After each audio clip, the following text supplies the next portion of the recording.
On a 2 voitures électriques, on a 2 vélos électriques, on a une trotte électrique.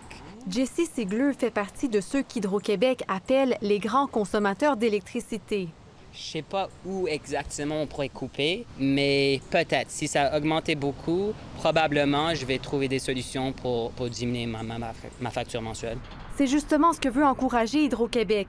La société d'État a déposé cette semaine une nouvelle proposition de tarif auprès de la Régie de l'énergie.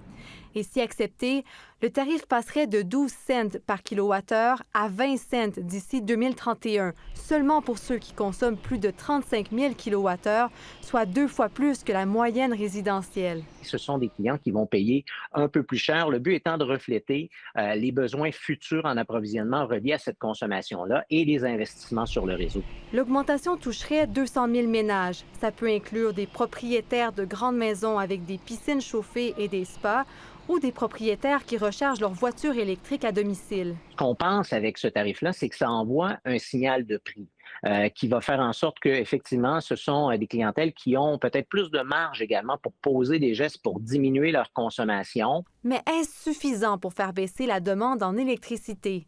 Pas selon cet expert. Selon moi, c'est l'ensemble des Québécois qui devraient avoir un signal de prix qui est plus adéquat.